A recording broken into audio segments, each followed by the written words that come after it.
Hello students, we are back again with the next video session था. So पिछले class में हमने potentiometer discuss किया था बच्चे और उसके एप्लीकेशंस डिस्कस किए थे हम लोगों ने. तो आज इस सेशन में हम लोग नया चैप्टर स्टार्ट करने वाले हैं, that is chapter number 4 moving charges and magnetism discuss करने वाले हैं बेटा हम.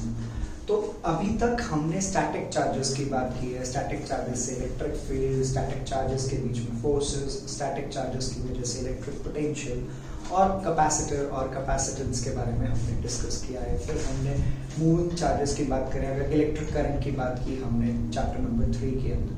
तो इस पार्ट के अंदर हम लोग डिस्कस करने वाले हैं मूविंग चार्जेस एंड मैग्नेटिज्म. तो सबसे पहले डिस्कस करेंगे कि मैग्नेटिक फील्ड के क्या क्या सोर्सेज होते हैं. जैसे इलेक्ट्रिक फील्ड होती है वैसे क्या होगी, मैग्नेटिक फील्ड भी होगी. तो अगर थोड़ा सा हिस्ट्री की बात करें हम लोग, if we talk about the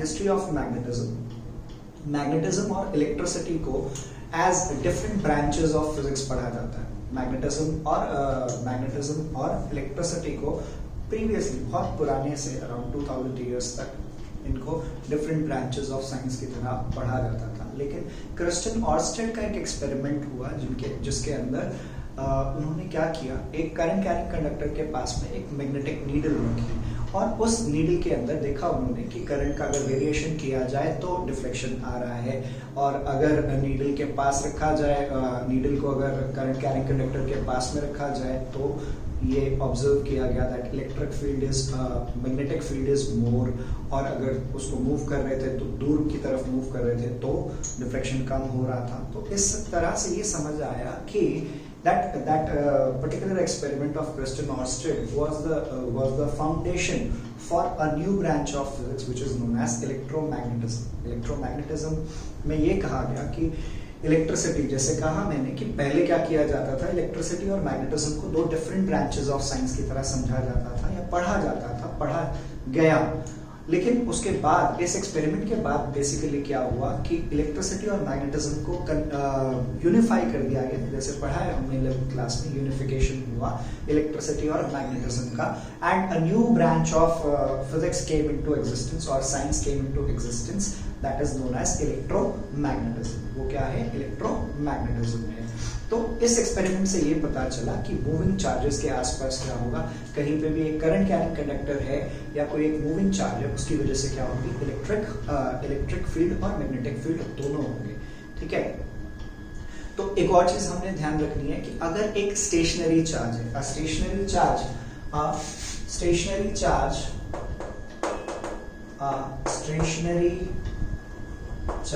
और static charge has electric field around it. ठीक है. किसी भी स्टैटिक या स्टेशनरी चार्ज के आसपास क्या होगी, इलेक्ट्रिक फील्ड होगी. लेकिन अगर चार्ज मोशन में है, moving charge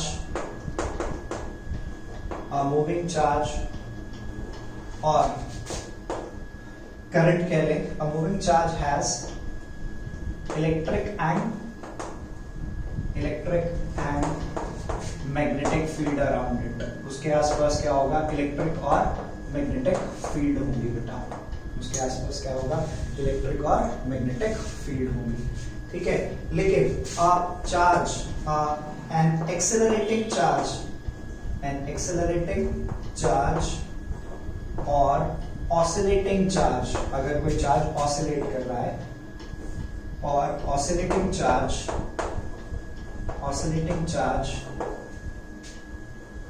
produces electromagnetic waves or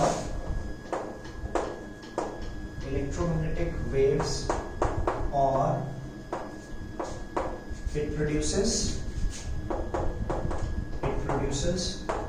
oscillating electric and magnetic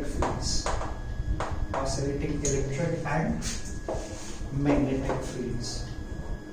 क्या होगा.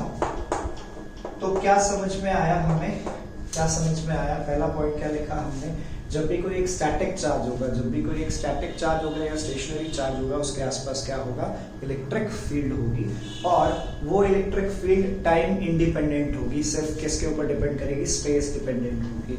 लेकिन अगर कोई एक मूविंग चार्ज है, उसके आसपास क्या होगा, इलेक्ट्रिक फील्ड भी हो सकती है और उसके अराउंड मैग्नेटिक फील्ड भी हो सकती है। लेकिन अगर कोई एक चार्ज ऑसिलेट कर रहा है या वाइब्रेट कर रहा है या एक्सेलरेट कर रहा है, if a charge is accelerated or it is oscillating charge, then उसके आसपास क्या होगा, ऑसिलेटिंग टाइम वेरिंग, टाइम के साथ वेरी करने वाली इलेक्ट्रिक और मैग्नेटिक फील्ड्स प्रोड्यूस होंगी, और ये इलेक्ट्रिक और मैग्नेटिक फील्ड्स क्या होंगी, they are the source of electromagnetic waves. तो इलेक्ट्रोमैग्नेटिक वेव कहीं पे भी प्रोड्यूस करनी है हमें, तो उसके लिए क्या चाहिए, एक एक्सेलरेटिंग चार्ज चाहिए या एक ऑसिलेटिंग चार्ज हमें चाहिए। तो अभी तक हमने ये समझा कि किसी एक स्टेशनरी चार्ज की वजह से क्या होगा, इलेक्ट्रिक फील्ड होगी उसके आसपास, किसी एक मूविंग चार्ज के आसपास मैग्नेटिक और इलेक्ट्रिक फील्ड दोनों तरह की फील्ड होंगी। और ये कैसी फील्ड्स होंगी, दीज आर टाइम डिपेंडेंट। अगर हम उसके ऊपर उसकी मैग्नेटिक फील्ड को यूनिफॉर्म लेते हैं, जनरली यूनिफॉर्म मैग्नेटिक फील्ड और इलेक्ट्रिक फील्ड की बात करते हैं, और हम उसको टाइम इंडिपेंडेंट लेते हैं, टाइम इंडिपेंडेंट लेते हैं और स्पेस इंडिपेंडेंट लेते हैं। ठीक है, अब पहले ये समझ लेते हैं कि किस किस what are the sources of magnetic field, क्या क्या सोर्सेज हो सकते हैं मैग्नेटिक फील्ड के। Sorry, just a second.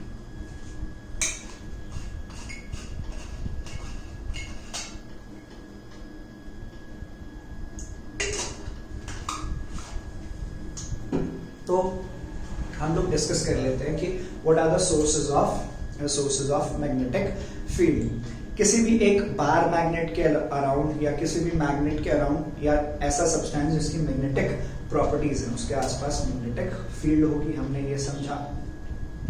फिर क्या है, जैसे अर्थ है, अर्थ एक ह्यूज मैग्नेट की तरह बिहेव करता है, तो अर्थ की मैग्नेटिक फील्ड है। ठीक है, फिर किसी एक मूविंग चार्ज से मैग्नेटिक फील्ड हो सकती है, फिर किसी एक करंट कैरिंग कंडक्टर से भी, किसी एक करंट कैरिंग कंडक्टर से भी उसके आसपास, करंट कैरिंग लूप हो गया या करंट कैरिंग कंडक्टर हो गया, उसके आसपास भी क्या होगी, मैग्नेटिक फील्ड होगी। तो जितने भी मूविंग चार्जेस हो गए या कहीं पे भी इलेक्ट्रिक करंट हो गया, उसकी वजह से क्या होगी बेटा, there will be magnetic field around it. इतनी बात समझ में आ गई हमें। अब जब भी हम किसी एक मैग्नेटिक फील्ड को, इलेक्ट्रिक फील्ड को या करंट को रिप्रेजेंट करते हैं, तो कुछ इस तरह से रिप्रेजेंट करते हैं बेटा। अगर ऐसा है, कुछ ऐसा है, तो इसका मतलब क्या है, ये इलेक्ट्रिक फील्ड, मैग्नेटिक फील्ड या इलेक्ट्रिक करंट कैसा है, it is coming out of the plane of the board. अगर कहीं पे भी इस तरह का सिंबल है, कहीं पे भी इस तरह का सिंबल है, तो इसका मतलब क्या है, हम क्या मान रहे हैं कि यहाँ पे इलेक्ट्रिक करंट भी हो सकता है, इलेक्ट्रिक फील्ड भी हो सकता है, यहाँ पे मैग्नेटिक फील्ड भी हो सकती है। तीनों को रिप्रेजेंट करने के लिए ये साइंस यूज किए जा सकते हैं। कहीं पे इलेक्ट्रिक फील्ड, मैग्नेटिक फील्ड और करंट को, इसका मतलब क्या है, दैट करंट और इलेक्ट्रिक और magnetic field is coming out of the plane of the board. ये कैसे आ रही है, it is coming out of the plane of the board. इस केस में क्या हो रहा है, इस केस में क्या है, it is going into the plane of the board. जैसे बताया, इलेक्ट्रिक करंट, मैग्नेटिक फील्ड और इलेक्ट्रिक फील्ड तीनों को रिप्रेजेंट करने के लिए हम लोग इस तरह के सैंडविचेस यूज कर सकते हैं। तो अभी सिर्फ हमने बेसिक चीज समझी कि जब भी कोई मूविंग चार्ज होगा या कोई इलेक्ट्रिक करंट होगा, तो उसके आसपास क्या होगा, मैग्नेटिक फील्ड होगी। मैग्नेट्स के बारे में बात की, तो जनरली इस चैप्टर के अंदर हम लोग करंट कैरिंग कंडक्टर्स के बारे में ज्यादातर बात करेंगे कि किसी एक करंट कैरिंग कंडक्टर के अराउंड या लूप के अराउंड मैग्नेटिक फील्ड होगी, तो उसको हम इस पूरे चैप्टर में समझेंगे।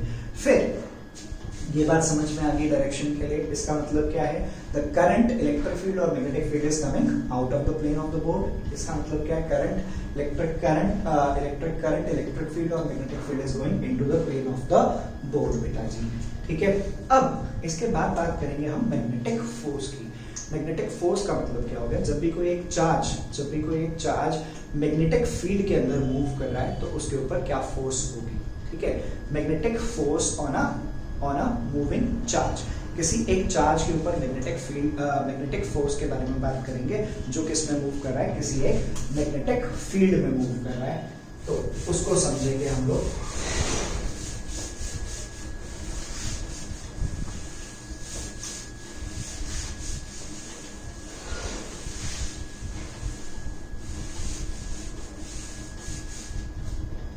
सो नेक्स्ट क्या बात करेंगे हम लोग, the magnetic force acting on a charge moving in magnetic field.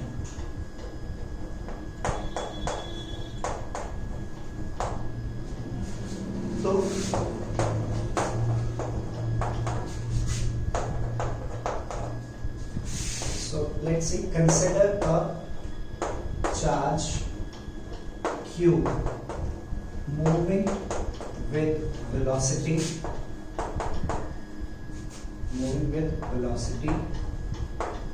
v meter per second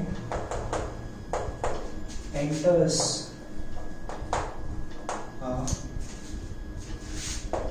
region having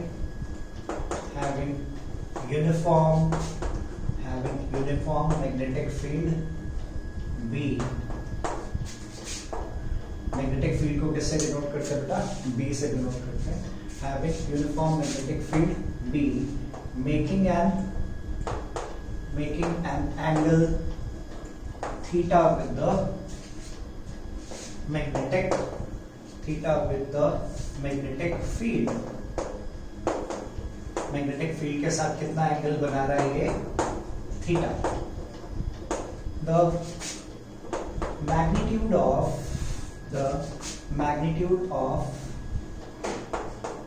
magnetic force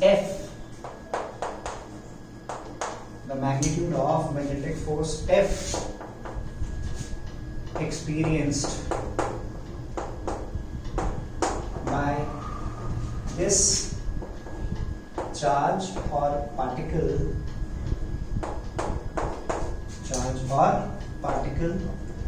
depends on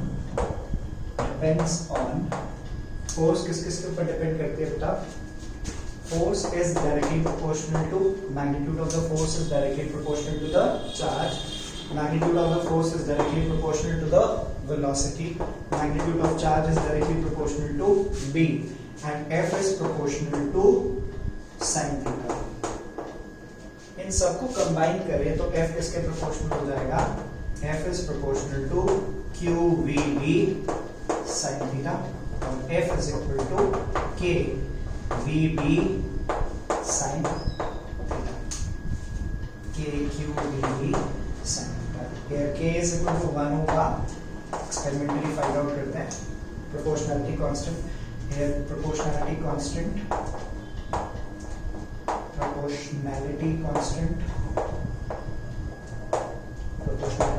K is equal to 1. तो F is equal to क्या आ गया बेटा, QVB sin theta आ गया. F is equal to QVB sin theta आ गया. और इसको vector form में अगर हम लिखेंगे तो या इन वेक्टर फॉर्म क्या लिखा जाएगा, इन vector form it will be written F is equal to Q V cross B. ठीक है, F is equal to V cross Q V cross B होगा. यहां से हम लोग 1 टेस्ला की डेफिनेशन भी लिखेंगे और इस एक्सप्रेशन से पता चल रहा है बेटा, the magnetic force acting on a charged particle is always perpendicular to both magnetic field and velocity vector. दोनों किसके परपेंडिकुलर होगा, क्रॉस प्रोडक्ट है ये, और क्रॉस प्रोडक्ट है तो फोर्स की डायरेक्शन कैसे निकलेगी, V cross B. V vector से किसकी तरफ मूव करना है आपको, V वेक्टर से आपको किसकी तरफ मूव करना है, B वेक्टर की तरफ मूव करना है. ठीक है, समझ आ रही है ये बात. सो F is equal to क्या होगा, QV क्रॉस B होगा. F is equal to Q V cross B होगा. और रिजल्टेंट कैसे निकालेंगे, और the magnetic force vector is always perpendicular to both the vectors,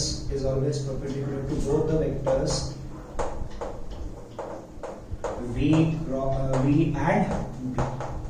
दोनों के दोनों magnetic force vector F, magnetic force vector F is always perpendicular to the magnetic force vector F is always perpendicular to both the vectors V and B.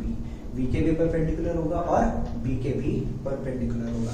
अब जैसे बताया था मैंने आपको कि यहाँ से हम क्या कर सकते हैं बेटा, 1 टेस्ला की डेफिनेशन निकाल सकते हैं। कैसे, देखिए B क्या हो जाएगा, उसकी यूनिट भी बात कर सकते हैं।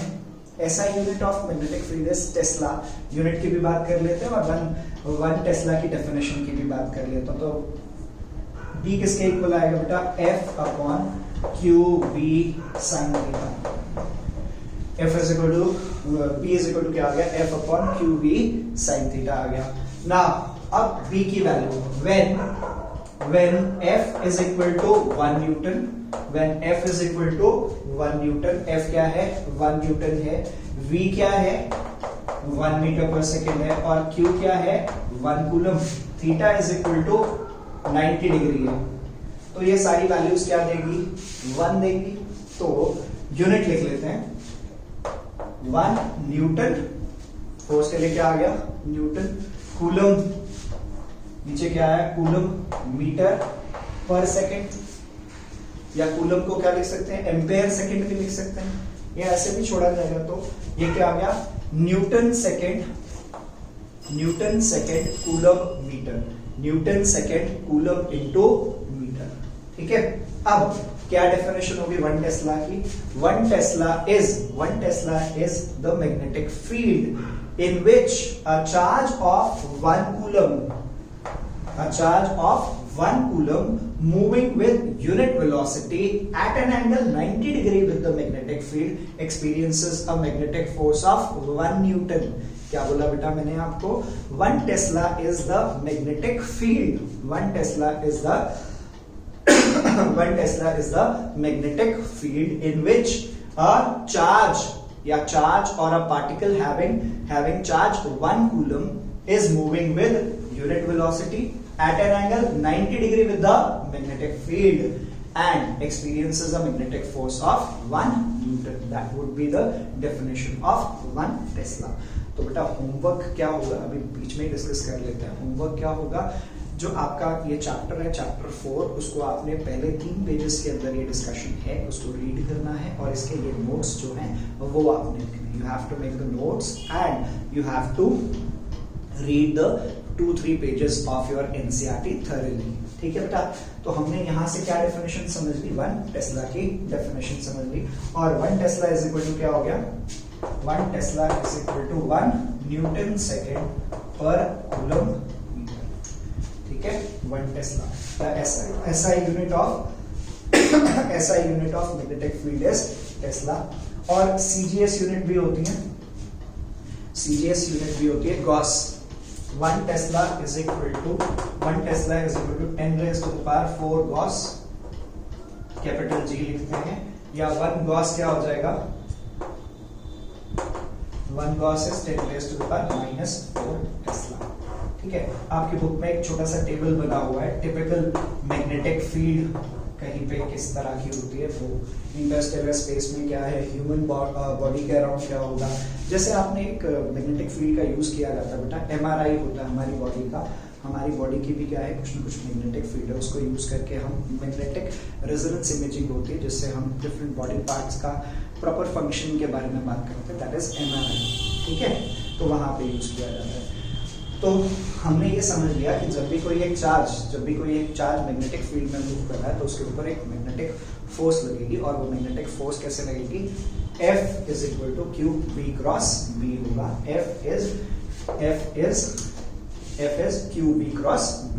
ठीक है, और या मैग्नीट्यूड क्या होगा उस फोर्स का, QBB sin थीटा। और मैग्नेटिक फोर्स हमेशा क्या होगी, magnetic force is always perpendicular to both the vectors V and B।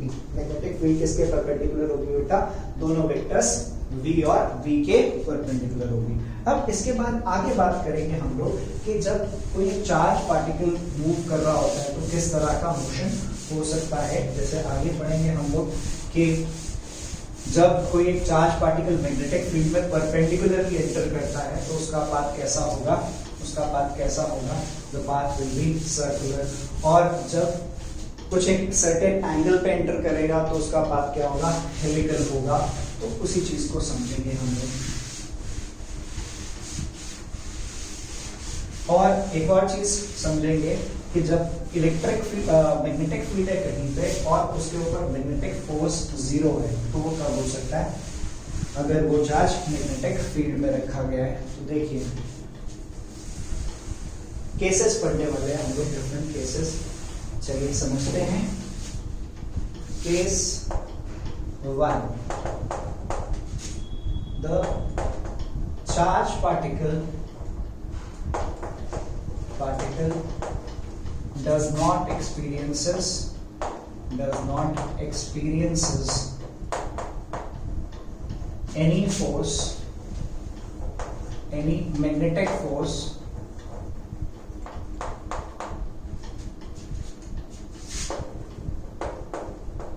तीन केसेस लिख सकते हैं हम। पहला क्या?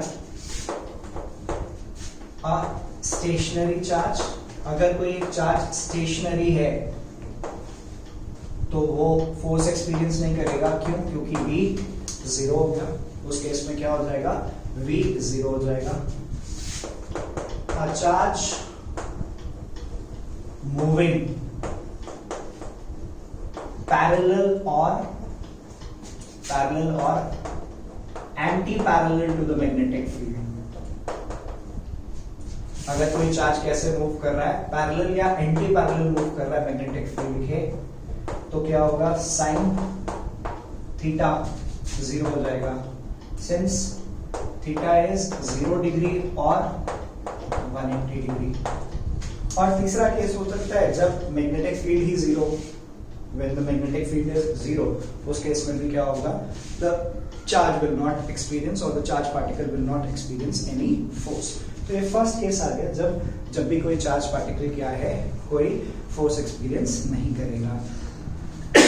अगर कोई चार्ज पार्टिकल फोर्स एक्सपीरियंस नहीं कर रहा है, इसका मतलब या तो चार्ज स्टेशनरी है मैग्नेटिक फील्ड में, या चार्ज कैसे मूव कर रहा है? पैरेलल या एंटी पैरेलल मूव कर रहा है।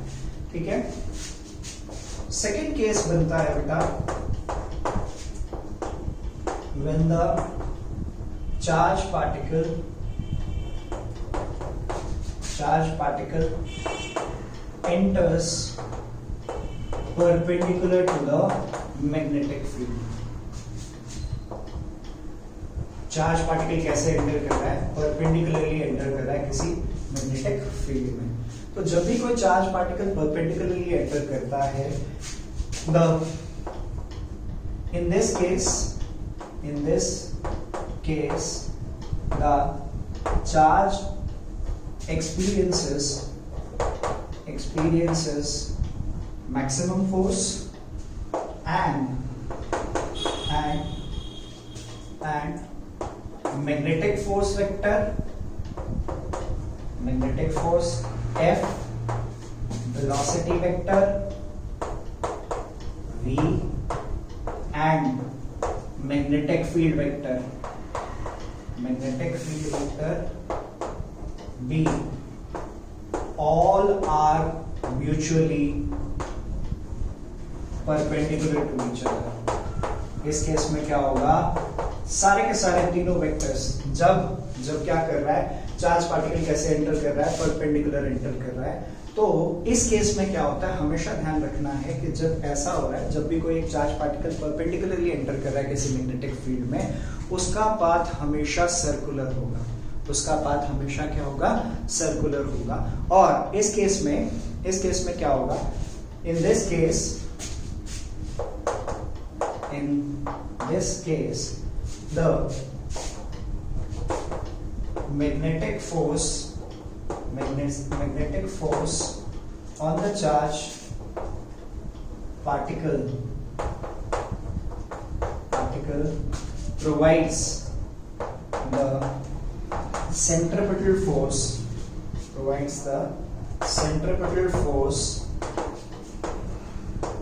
required to keep the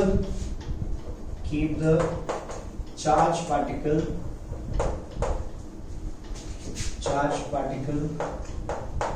moving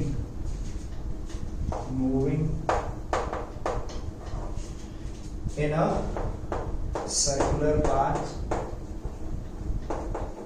of radius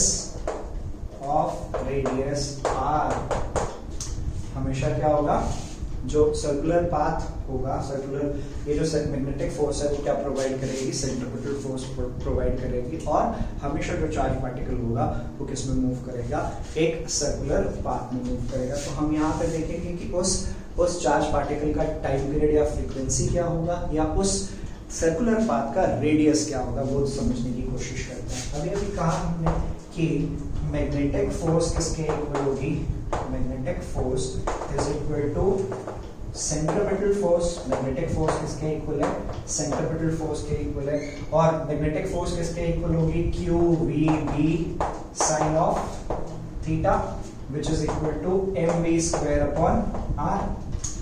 ठीक है, थीटा इस केस में क्या होगा, 90 डिग्री। थीटा इस केस में 90 डिग्री क्यों होगा, because the charge particle is entering perpendicular to the magnetic field. तो क्या हो गया बेटा, Q V B sine 90 is equal to M V square upon R. V से वी कैंसिल, और आर की वैल्यू क्या आ जाएगी, R is M V upon Q B.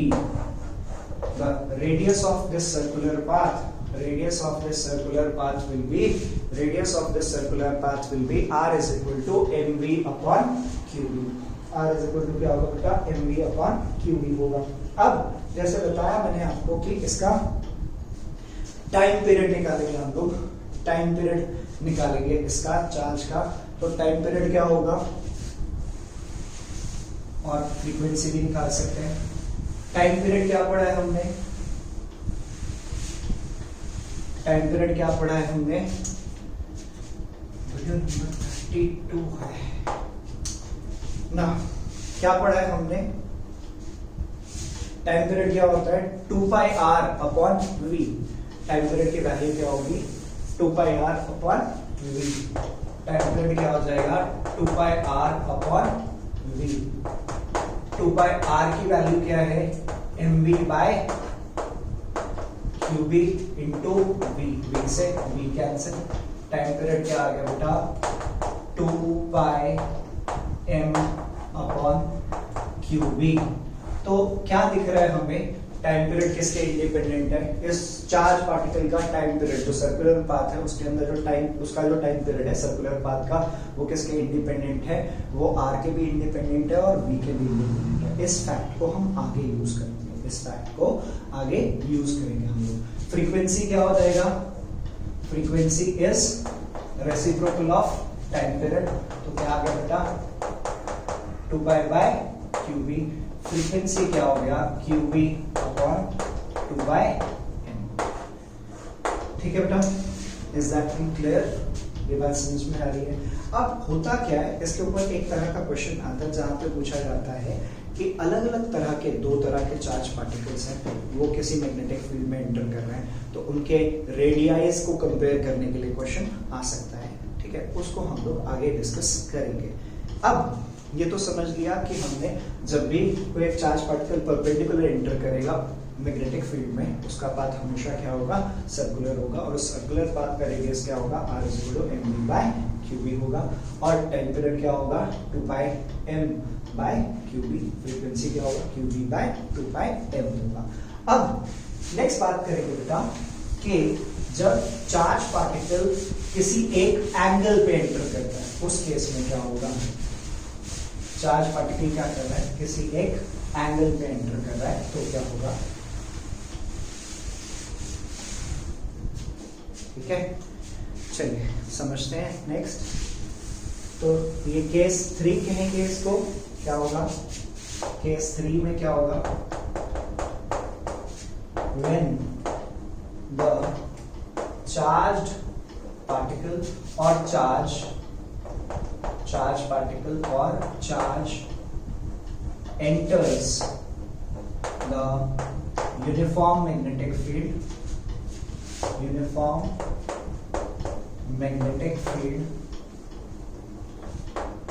at an angle theta with the magnetic field. जब क्या कर रहा है, चार्ज पार्टिकल कैसे एंटर कर रहा है, कितने एंगल पे, बी वेक्टर के साथ कितने एंगल पे एंटर कर रहा है, थीटा एंगल पे एंटर कर रहा है। ठीक है, तो इस केस में क्या होगा बेटा, ये बी वेक्टर है और ये बी वेक्टर है, दोनों बी के बीच का एंगल क्या है। तो यहाँ पे बच्चे वेलोसिटी के दो कंपोनेंट्स होंगे, एक को v परपेंडिकुलर बोलते हैं और एक को v पैरेलल। v पैरेलल का मतलब क्या हो गया, the component of velocity which is parallel to the magnetic field, और v परपेंडिकुलर क्या है, v परपेंडिकुलर क्या है, वो कंपोनेंट जो किसके परपेंडिकुलर है, मैग्नेटिक फील्ड के परपेंडिकुलर है। तो ये क्या होगा, v sin थीटा, और ये वाला क्या होगा, v cos थीटा। अब यहाँ पे ध्यान देने वाली बात है, जब भी कोई चार्ज पार्टिकल v वेलोसिटी से एंटर करेगा, उसके लिए क्या होगा, इसका पाथ जो है हेलिकल होगा। हेलिकल का मतलब क्या हो गया, जैसे स्प्रिंग की शेप होती है ऐसे, इट इज लाइक दिस, ये एक फिक्स्ड रेडियस का हेलिकल पाथ होगा। क्यों होगा, ये जो वीक साइन थीटा वाला कंपोनेंट है वो उसको किस में मूव कराएगा, परपेंडिकुलर कंपोनेंट जो है वो उसको क्या मूव कराएगा, सर्कुलर पाथ में मूव कराएगा। और एट द सेम टाइम ये वाला कंपोनेंट क्या करेगा, उसको आगे की तरफ मूव करेगा। ये वाला कंपोनेंट क्या करेगा, उसको सर्कुलर पाथ में मूव कराएगा, और ये वाला कंपोनेंट क्या करेगा, उसको आगे की तरफ लेके जाएगा। और कंबाइंड इफेक्ट की वजह से क्या होगा, उसका पाथ कैसा होगा, हेलिकल स्प्रिंग की तरह। ठीक है, in this case component of velocity component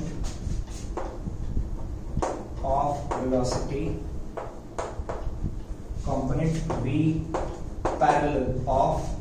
perpendicular of the velocity moves the charge particle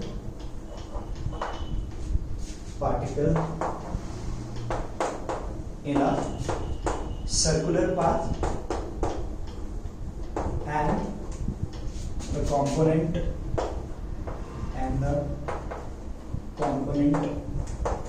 v parallel equal to v cos theta, और ये क्या है, v perpendicular equal to v sin theta, moves the charge forward under the combined effect of two components of velocity,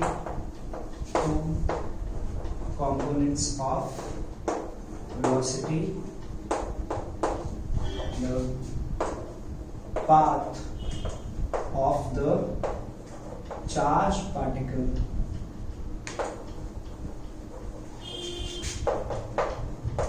is helical.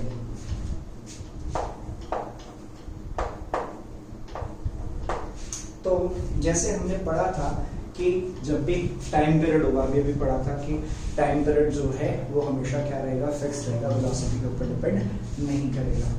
अब time period और इस point और इस point में कंप्लीट रोटेशन के बाद ये कितना डिस्टेंस ट्रैवल करेगा, उसको क्या कहा जाता है, this is called as pitch of the helix. इसको क्या कहते हैं, पिच ऑफ द हेलिक्स।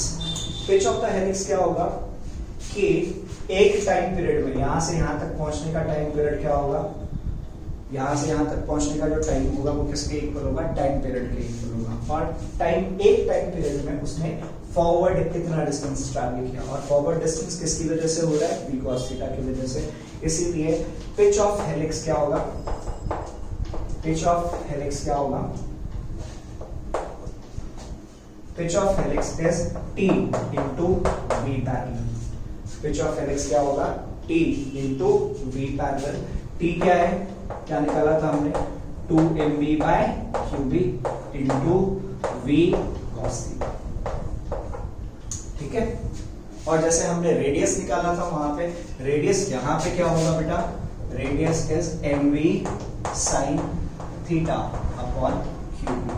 और अगर जैसे पिछला वाला केस को हम इसी का एक केस मान सकते हैं, when theta is equal to 90 degree, तो आर क्या हो जाएगा, mv अपॉन क्यूबी हो जाएगा, ठीक है, इज दैट थिंग क्लियर।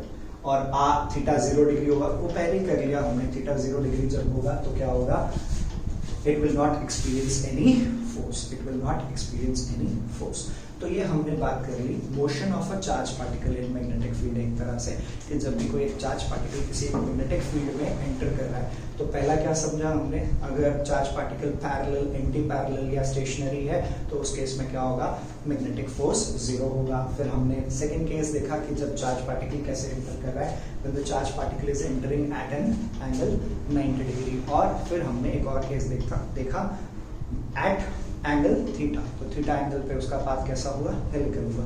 एक छोटा सा टॉपिक 2 मिनट का रहेगा, वो करके फिर क्लोज करेंगे हम इस वीडियो को, that is Lawrence force. Lorentz force क्या होता है कि जब भी कोई एक चार्ज पार्टिकल इलेक्ट्रिक और मैग्नेटिक फील्ड दोनों में मूव करता है, जब भी कोई एक चार्ज पार्टिकल किस में मूव करेगा, इलेक्ट्रिक और मैग्नेटिक फील्ड दोनों में मूव कर रहा है, तो इलेक्ट्रिक फील्ड की वजह से फोर्स होगी उसके ऊपर और मैग्नेटिक फील्ड की वजह से फोर्स होगी। तो लॉरेंस फोर्स एक्चुअली क्या है, Lawrence force is the vector sum of, Lawrence force is the vector sum of electric force and magnetic force. तो देख लेते हैं,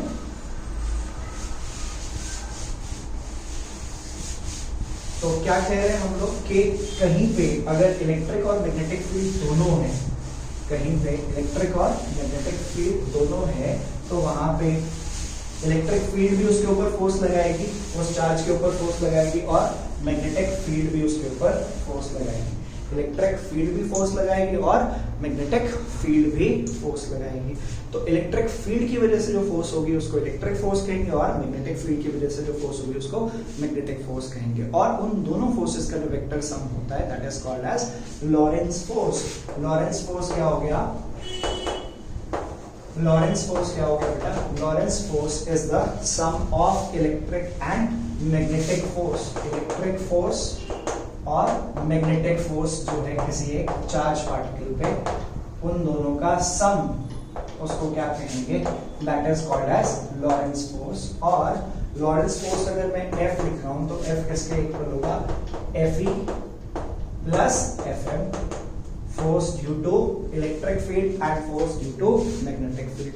तो इलेक्ट्रिक फील्ड से फोर्स पढ़ा है हमने, किसके इक्वल होता है, QE। अगर किसी इलेक्ट्रिक फील्ड E के अंदर कोई एक चार्ज है Q, तो उसके ऊपर जो फोर्स लगेगी वो क्या होगी, Q इंटू E। और ये भी पढ़ा हमने कि जो जब कोई चार्ज मूव कर रहा है कितनी वेलोसिटी से, v वेलोसिटी से मैग्नेटिक फील्ड के अंदर, तो उसके ऊपर फोर्स क्या होगी, F इज इक्वल टू क्या हो गया, Q E plus V cross V। So this is the Lorentz force. This is the Lorentz force on a charged particle which is moving in electric and magnetic field both. जब भी कोई charge particle electric और magnetic field दोनों के अंदर move कर रहा है, उसके ऊपर जो मैग्नेटिक फोर्स और इलेक्ट्रिक फोर्स है, दोनों का जो वेक्टर सम होगा उसको क्या कहेंगे हम लोग, लॉरेंस फोर्स। तो ध्यान से सुनिए बेटा, होमवर्क क्या है आपका, इस चैप्टर के 3-4 पेजेस जो हैं स्टार्टिंग के, वो आपने अच्छे से रीड करने हैं, और जो हमने नोट्स बनाए हैं, जो आज हमने समझा है अच्छी तरह से, उसको आपने पेन डाउन करना है। You have to write in your notebook, ठीक है। बहुत अच्छे से पूरा वीडियो देखें, अच्छे से देखें, और जो डाउट्स है अपने सेंड करें, ठीक है। और अपना होमवर्क जो ईमेल आईडी है उस पर सबमिट करें, ठीक है बेटा। Thank you so much.